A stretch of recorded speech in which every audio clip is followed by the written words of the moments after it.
મહેમદાવાદ વાલીખાણ વિસ્તારમાં ગંદુ પાણી ભરાતા સ્થાનિક રહીશો દ્વારા પાલિકામાં લેખિત રજૂઆત. મહેમદાવાદ વાલીખાણ વિસ્તારમાં છેલ્લા કેટલાક સમયથી ગંદુ પાણી ભરાતા સ્થાનિક રહીશોમાં રોષ જોવા મળ્યો હતો. વાલીખાણ વિસ્તારના સ્થાનિક રહીશોએ જણાવ્યું હતું કે બજારમાં શાકભાજી કે પછી અન્ય ચીજ વસ્તુઓ લેવામાં જવા માટે ઘરથી બહાર નીકળીએ તો પણ ઘરની આગળ ગંદુ પાણી ભરેલું હોય, જેના કારણે પારાવાર મુશ્કેલીનો સામનો કરવો પડે. ગંદા પાણીની સમસ્યાને લઈ રોગચાળો ફેલાય તેવી પણ શક્યતા જોવા મળી રહી છે. મહેમદાવાદ વાલીખાણ રહેણાંક વિસ્તારમાં ગંદા પાણીની સમસ્યાને લઈ વહેલી તકે નિરાકરણ આવે તેવી માંગ ઉઠવા પામી. આ બાબતે વાલીખાણ વિસ્તારના સ્થાનિક રહીશો દ્વારા અગાઉ પણ મહેમદાવાદ નગરપાલિકામાં લેખિત રજૂઆત કરવામાં આવી હતી.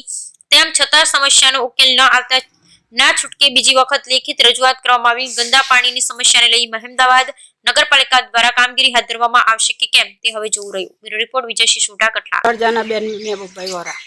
આ વાલીખાણ છે અને મહેમદાવાદ ગામ વાલીખાણ ને માધવ મંદિર આગળ વાલીખાણ છે, પણ પાણી એટલા અમારા માટે અહીંયા આગળ ગટરના છોડ્યા છે. નગરપાલિકા કોઈ કશું કરવા માંગતી નહીં. આમાં અમારે જવું આવવું, અમારે બધું કશું બી શાકભાજી કઈ બી લાવવું, કશું બી કરવું અમારે આમાંથી જવા આટલા ગંદવાડામાંથી જવું પડે. અમારા બાળક બીમાર થાય એનું કોણ જવાબદારી? નગરપાલિકાએ કશું જ કરી આલતા નથી અમને. મોખી અમે છે, મોખી કેવું કે છે કે કોઈ કામ નહીં થાય એમ. મોખી લોકો એવું કે છે કશું કામ થશે નહીં. નગરપાલિકા બધા મેમ્બરો છૂટા થઈ ગયેલા છે. ઉપપ્રમુખ એવું કે છે અમને.